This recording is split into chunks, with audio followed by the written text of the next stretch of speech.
تمہارے ماننے یا نہ ماننے سے مجھے کوئی فرق نہیں پڑتا، کیونکہ نکاح تو ہو چکا ہے اور اس بات کا ثبوت تو میں ہر وقت اپنی جیب میں لیے گھومتا ہوں۔ سو سویٹ ہارٹ، تاکہ تم کبھی بھی کہیں بھی اپنی بات سے نہ مکر سکو۔ فجر کے چہرے پہ آئی لٹ پیچھے کرتے ہوئے علیان سنجیدگی سے بولا، جس پر فجر اندر تک کانپ گئی۔ علیان پلیز تم یہاں سے جاؤ۔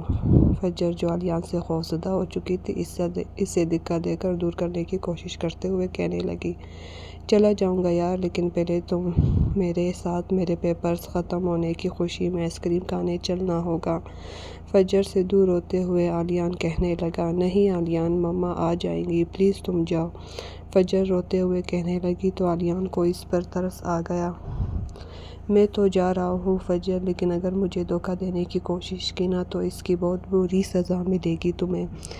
یہ کہتے ہوئے علیان چینجنگ روم سے باہر نکل گیا۔ علیان کے جانے کے بعد فجر بھی اپنے آنسو صاف کر کے باہر نکل گئی۔ پری گھر آ کر فائزہ بیگم کو اپنی شاپنگ دکھا رہی تھی جب سعد وہاں آیا اور فائزہ بیگم کو بہت شوق سے اپنے ولیمے کا ڈریس دکھاتی ہوئی پری کو مخاطب کیا، پری مجھے ایک کپ چائے بنا دو۔ سعد کے کہنے پر پری نے نظریں اٹھا کر دیکھا اور کہا، ابھی تمہیں پپو کو کپڑے دکھا رہی ہوں نا، بعد میں بنا دوں گی۔ پری منہ بنا کر کہنے کے بعد اب اپنی جیولری نکال کر دکھانے لگی تو سعد نے اس کے ہاتھ سے لے کر واپس رکھ دی اور گویا ہوا، مجھے بعد میں نہیں، ابھی پینی ہے، ابھی بنا کر لاؤ، یہ تم بعد میں بھی دکھا سکتی ہو۔ سعد کے دو ٹوک انداز میں کہنے پر فائزہ بیگم نے اسے گھورا، جبکہ وہ ان کی گوری کی خاطر ملائے بغیر خری سے بولا، جاؤ۔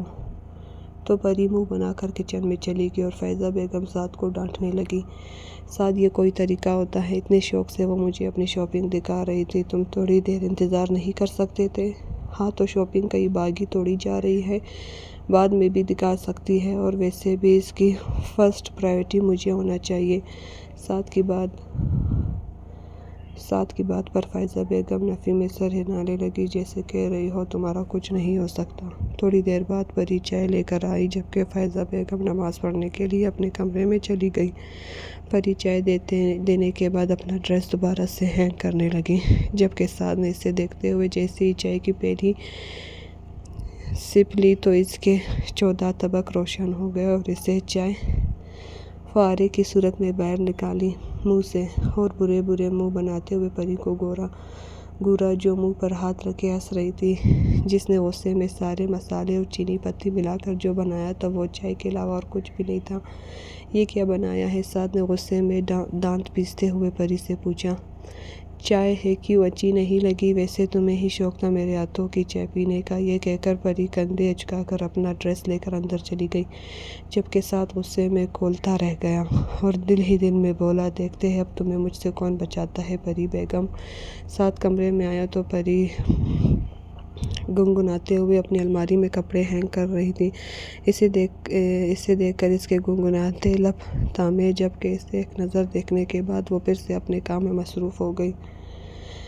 سعد پری کی پشت کو دیکھتا ہوا بیڈ پر نیم دراز ہو گیا اور پھر کچھ سوچ کر پری کو پکارا، پری۔ سعد کے پکارنے پری کو یہ حرکت کرتے ہاتھ روکے اور پھر اس کی نظریں اٹھا کر سعد کی طرف دیکھا اور آئی برو اٹھائی جیسے پوچھ رہی ہو، کیا تم کل یونیورسٹی مت جانا؟ سعد نے گویا حکم صادر کیا، جس پر پری کی پوری آنکھیں کھل گئیں۔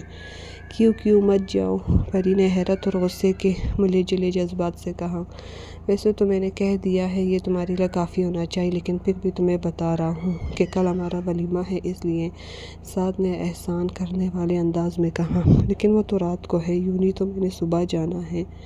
پری نے منہ بناتے ہوئے کہا، ہاں لیکن اگر تم جاؤ گی تو 12-1 بجے تک واپس آؤ گی اور کھانا کھانے تک 2 بج جائیں گے، اور کم از کم 3-3:30 بجے تک تمہیں پارلر جانا ہے، اور پھر ولیمے تک رات ہو جائے گی اور تم تھکن کی وجہ سے جلدی سو جاؤ گی۔ ہاں تو اس میں یونی نہ جانے کی وجہ کا ذکر کہاں ہے؟ سعد کے پورے دن کا شیڈول بتانے پر پری تپ کر بولی، اس میں تمہاری یونیورسٹی جانے کا ذکر یہاں ہے کہ اگر تم یونیورسٹی جاؤ گی تو ظاہر سی بات ہے پورے فنکشن میں اور فنکشن کے بعد تھک جاؤ گی اور جلدی سو جاؤ گی۔ سعد کے بتانے پر پری نے سوچ انداز میں بولی، اور جہاں تک میں تمہیں جانتی ہوں، میرے تھکنے کی فکر تو تمہیں ہونے سے رہی، یقیناً تم یہ اپنے کسی فائدے کے لیے کہہ رہے ہو، ویسے ماننا پڑے گا کہ میرے ساتھ رہ کر تم کافی سمجھدار ہو گئی ہو۔ سعد نے داد دیتی نظروں سے اسے دیکھ کر کہا، لیٹ می گیس کہ تمہیں مجھ سے کیا کام ہو سکتا ہے؟ پری کچھ سوچتے ہوئے بولی اور پھر اچانک کہا، ہاں تم نے یقیناً مجھ سے چائے بنوانی ہوگی۔ پری کے کہنے پر سعد ہنسا اور کہا، تم اپنے چھوٹے سے ذہن پر اتنا زور مت دو، اور جہاں تک چائے بنانے کی بات ہے تو اس میں کون سا زیادہ ٹائم لگتا ہے؟ میرا مطلوبہ کام تو خصوصاً وقت طلب ہے، اس میں تو پوری رات بھی لگ سکتی ہے۔ سعد کے معنی خیزی سے کہنے پر پری نے ناسمجھی سے اس کی طرف دیکھ کر کہا، کیا مطلب؟ کوئی مطلب نہیں، تم سو جاؤ۔ پری کندھے اچکا کر سونے کے لیے لیٹ گئی۔ رات گئے تک فجر عالیان کو لے کر پریشان رہی۔ اب اسے عالیان سے ڈر لگنے لگا تھا۔ ان سب سے پریشان ہو کر اس نے ایک فیصلہ کیا تھا۔ فجر ڈرائیور کے ساتھ یونی آئی اور ڈرائیور کے جانے کے بعد اس نے یونی کے اندر جانے کے بجائے عالیان کو فون کیا اور یونی کے باہر سے پک کرنے کا کہا، جس پر وہ خاصا حیران ہوا تھا، اور پھر اگلے 5 منٹ میں وہ عالیان کے ساتھ گاڑی کی فرنٹ سیٹ پر بیٹھی تھی۔ اچھا ہوا جو تم نے مجھے خود بلا لیا۔ میرا آج تمہارے ساتھ آئس کریم کھانے کا پروگرام تھا، مگر میں تم نے چلنے سے انکار کر دیا تھا۔ عالیان، مجھے تم سے بات کرنی ہے۔ فجر نے کچھ ہچکچاتے ہوئے کہا، ہاں تو آئس کریم پارلر چلتے ہیں نا، تم بات بھی کر لینا اور ہم آئس کریم بھی کھا لیں گے۔ نہیں عالیان، تم پلیز کہیں اور لے جاؤ، میں نہیں چاہتی کہ کوئی ہمیں دیکھے۔ فجر نے پکڑے جانے کے ڈر سے کہیں اور جانے کا کہا۔ Okay, as you wish. یہ کہتے ہوئے عالیان نے کندھے اچکائے اور گاڑی کی اسپیڈ بڑھا دی۔ 20 منٹ کی ڈرائیونگ کے بعد عالیان نے گاڑی روکی تو یہ کوئی فارم ہاؤس تھا، اور غور کرنے پر پری کو یاد آیا کہ یہ وہی جگہ ہے جہاں عالیان اسے کڈنیپ کر کے لایا تھا، اور پھر یہیں پر ان کا نکاح ہوا تھا۔ چلیں۔ فجر جو سوچوں میں گم تھی، عالیان کی آواز پر چونکی اور اس بات میں سر ہلا کر گاڑی سے اتری تو ایک نوکر بھاگتا ہوا آیا۔ سلام چھوٹے صاحب۔ وعلیکم السلام۔ یہ کہہ کر عالیان نے آنکھوں سے اسے کوئی اشارہ کیا۔ وہ اندر کی طرف بڑھ گیا۔ فجر عالیان کے پیچھے پیچھے چلنے لگی، جو اسے ایک کمرے میں لے کر آیا تھا۔ آؤ بیٹھو۔ فجر کو بیٹھنے کا کہا تو جو کمرہ دیکھ رہی تھی چونکی اور قریب پڑے بیڈ پر بیٹھ گئی۔ عالیان بھی اس کے قریب بیڈ پر بیٹھ گیا۔ یہ بتاؤ کیا پیو گی؟ چائے، کافی، جوس؟ عالیان کے پوچھنے پر فجر نے نفی میں سر ہلا دیا۔